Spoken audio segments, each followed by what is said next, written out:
Seu corpo, o cérebro e olhos de uma abelha. Você vai ver como seu corpo brilha de verdade, como o sono reescreve sua cabeça e como uma abelha consegue lembrar do seu rosto.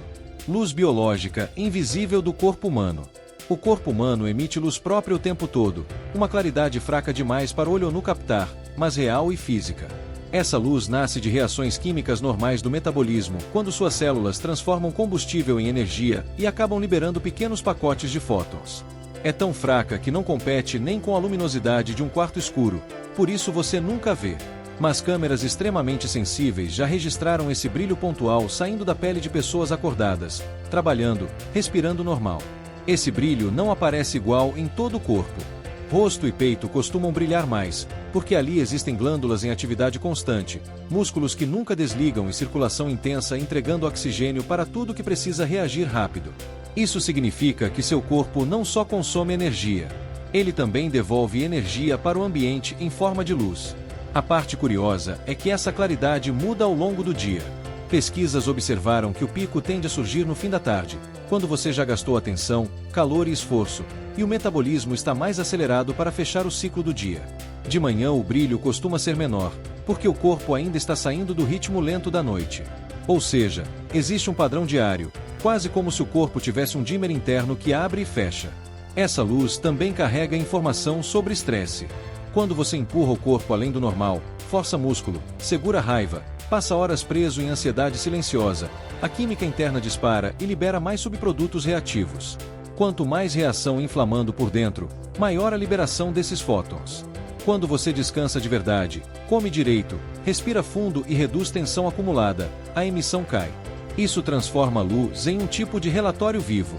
Seu corpo está literalmente emitindo um mapa do próprio estado interno, mesmo que ninguém enxergue a olho nu. Em laboratório dá para comparar áreas que brilham acima do esperado com zonas de sobrecarga celular e inflamação baixa porém constante, aquela inflamação que ainda não virou dor gritante mas já virou desgaste crônico. Existe um ponto emocional aqui. Sempre se falou que certa pessoa ilumina o ambiente quando chega. Durante muito tempo isso soou apenas como figura de linguagem carinhosa. Agora sabemos que todo o corpo humano irradia um halo físico, ainda que fraco. Duas pessoas conversando lado a lado não trocam só voz, cheiro e calor. Elas trocam também esse vazamento microscópico de luz. Mesmo que nenhum dos dois perceba conscientemente, a presença deixa marca luminosa. Isso muda o jeito como a gente enxerga proximidade e contato. Fica mais fácil aceitar que corpo não é só carne respondendo ao mundo. Corpo também transmite sinal, mesmo parado, e essa transmissão acontece sem pedir permissão da mente. A conclusão prática é direta. Você não é um bloco opaco e fechado. Você é um organismo que gera luz, ajusta essa luz conforme o nível de esforço e ainda tenta usar isso para dizer ao ambiente como está. O corpo fala sem som o tempo inteiro, e a pele é parte desse discurso silencioso. O cérebro editor durante o sono profundo. Enquanto você dorme pesado, o corpo parece parado, mas o cérebro trabalha duro. Ele volta para cenas do dia, seleciona o que vale virar memória estável e desliga o resto. Lembrança que ajuda sua sobrevivência, seu trabalho, seus relacionamentos e suas decisões futuras recebe reforço. As conexões entre neurônios ligadas a esse fato ficam mais fortes e mais fáceis de acessar depois. Já lembrança inútil, repetida ou puramente barulho emocional perde prioridade e começa a sumir. Isso não é defeito. Isso é manutenção preventiva da mente. Sem esse corte noturno, a cabeça ficaria cheia de ruído até travar. Durante o sono profundo acontece também uma faxina física.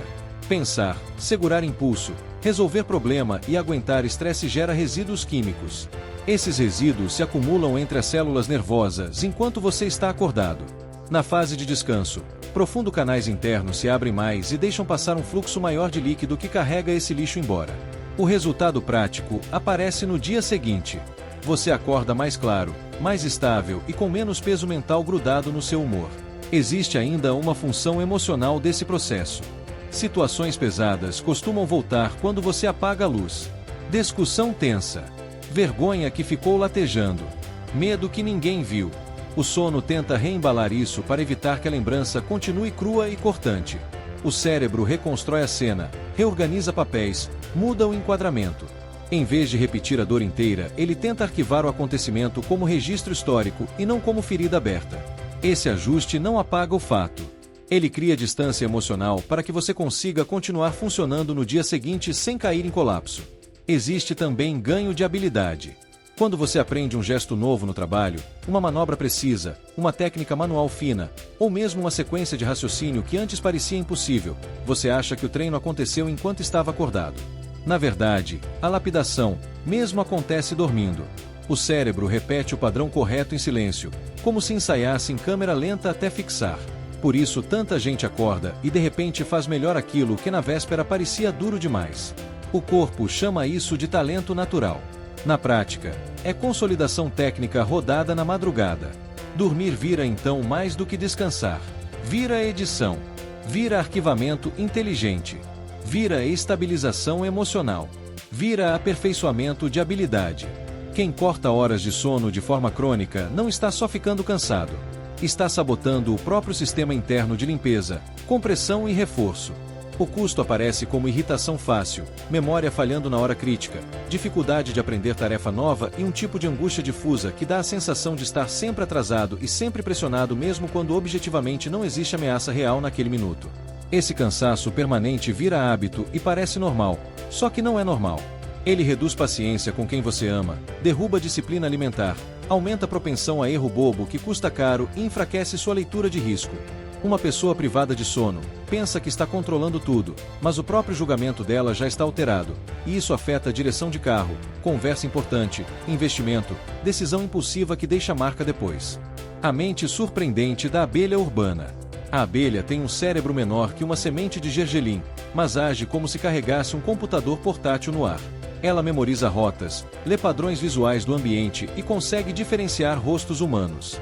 Quando um apicultor aparece sempre do mesmo jeito, com postura calma e ritmo previsível, o enxame aprende que aquela presença não significa ataque imediato e reage com menos agitação. Isso não é superstição rural. A abelha analisa contraste, distância entre olhos, sombra em torno do nariz e da boca e monta uma assinatura visual simples. Depois compara essa assinatura quando vê a mesma pessoa de novo.